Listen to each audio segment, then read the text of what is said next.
नमस्ते, म दिनेश। यहाँहरूलाई स्वागत छ मेरो युट्युब च्यानलमा।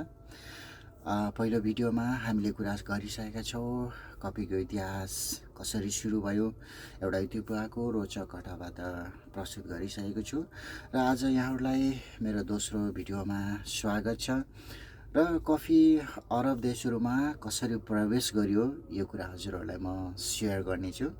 र 15औं शताब्दीतिर कफीको पहिलो व्यवस्थित खेती यमनमा भयो र इस्लामी सुफी भिक्षुहरूले ध्यान गर्ने समयमा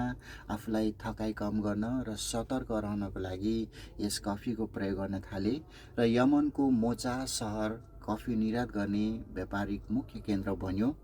र कफी शब्द पनि यहीँबाट उत्पत्ति भएको हामी पाउँदछौँ, जसलाई अरबिक भाषामा कौवा भनिन्थ्यो, जसको अर्थ ऊर्जादायी पेय भन्ने बुझिन्छ। र कफी त्यसपछि मक्का, काहिरा, दामस्कस र इस्तानबुल हुँदै मध्यपूर्व भरि फैलियो। त्यसपछि 17औं शताब्दीतिर कफी युरोपमा फैलियो र यो युरोपमा कफी सुरुवात हुँदा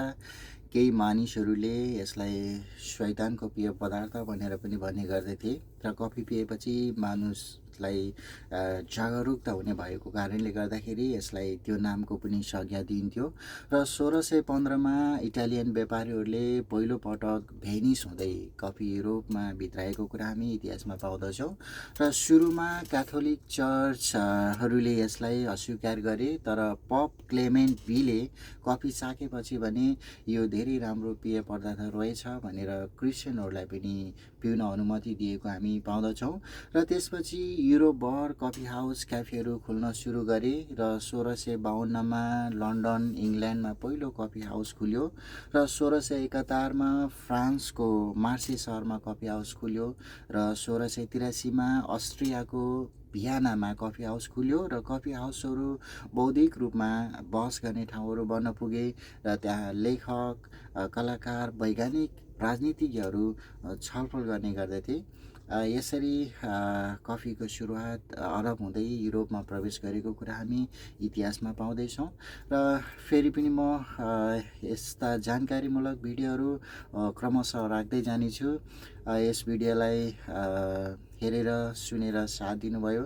सल्लाह प्रतिक्रिया सुझाव दिनुहोला।